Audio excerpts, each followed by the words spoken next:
वहां पे जो बैंक में डिपॉजिट किए जाते हैं रिटेल बैंकर्स, ये रिटेल कस्टमर्स के द्वारा जो भी बिहार में डिपॉजिट्स कलेक्ट की जाती हैं, उसका लगभग 70% हिस्सा बिहार से बाहर कर्ज के रूप में दिया जाता है। सांसद अरुण भारती ने बिहार और छात्र को लेकर कहा है कि जो बिहार में जो डिपॉजिट किया जाता है बैंक में, उसे 70% बाहर दे दिया जाता है कर्ज के रूप में, और कहा है कि छात्र लोन जो दिया जाता है जो उसे कम किया जाए। और ऐसे ही और क्या कहें अरुण भारती ने, आपको पूरी सुने, आपको सदन में रखना चाहूंगा और मैं चाहूंगा कि इस पे विचार हो। सबसे पहला है जो मैं विचार आपको दे रहा हूं सर, ये छोटे जो बैंकर्स, जो बैंकिंग कस्टमर्स है उनके लिए है, मार्जिनाइज्ड लोगों के लिए है। सर मेरा पहला सुझाव है कि मिनिमम बैलेंस चार्जेस जो 250 रुपए से लेकर के लगभग 2500 रुपए तक प्राइवेट बैंक से लेकर के सरकारी बैंकों में लगते हैं, उसके बारे में सोचा जाए, क्योंकि एक बड़ी आबादी है जो इतनी बड़े चार्जेस को, पिनल चार्जेस को सहन नहीं कर सकती है।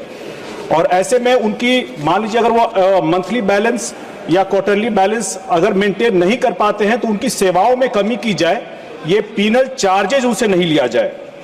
सर मैं बिहार से आता हूं और बिहार के परिप्रेक्ष्य में मैं ये कहना चाहूंगा कि वहां पे जो बैंक में डिपॉजिट किए जाते हैं रिटेल बैंकर्स, ये रिटेल कस्टमर्स के द्वारा जो भी बिहार में डिपॉजिट्स कलेक्ट की जाती हैं, उसका लगभग 70% हिस्सा बिहार से बाहर कर्ज के रूप में दिया जाता है। आपको पता है सर, बिहार एक पिछड़ा राज्य है, लेकिन उसके बाद भी अगर हमारा 60-70% बाहर कर्ज के रूप में दिया जाएगा तो बिहार जो एक पिछड़ा राज्य है, वहां पे रोजगार और शिक्षा के लिए जो लोन की जरूरत है कैसे पूरी हो पाएगी, और इसी कारण से लोन हमेशा महंगे होते हैं। इसी पर मैं तीसरे सुझाव पर आता हूं कि जो वहां एजुकेशन लोन है इसको सस्ता करने के बारे में सोचा जाए, इसमें जो इंटरेस्ट लगता है उसको सस्ता करने के बारे में सोचा जाए, इसको कोलैटरल फ्री किया जाए CGE SSC या CGT SAB के द्वारा, या फिर इसमें जो इंटरेस्ट पेमेंट है उसको सबवेंशन या फिर सब्सिडी के रूप में इसको देने के बारे में सोचा जाए। सर अनुसूचित जाति और अनुसूचित जनजाति समाज, जिस समाज से मैं आता हूं, उस समाज में सर कर्ज को लेकर के जो कर्ज लेने की जो समाज की ये है बहुत कमी है, वहां कर्ज बहुत कम लोग ले पाते हैं, और इसीलिए पूर्व में वित्त मंत्री श्री अरुण जेटली जी द्वारा एक योजना शुरू की गई थी, venture capital fund for schedule caste. Sir ये एक बड़ा ही अनोखा फंड है जिससे अनुसूचित जाति और जनजाति के लोगों को कर्ज मिल पाता है एक बहुत ही सस्ते दर पे। लेकिन सर अभी तक ये सिर्फ एक एग्जीक्यूटिव ऑर्डर है, इसको संवैधानिक जामा पहनाया जाए, इसको एक कानून के रूप में लाया जाए।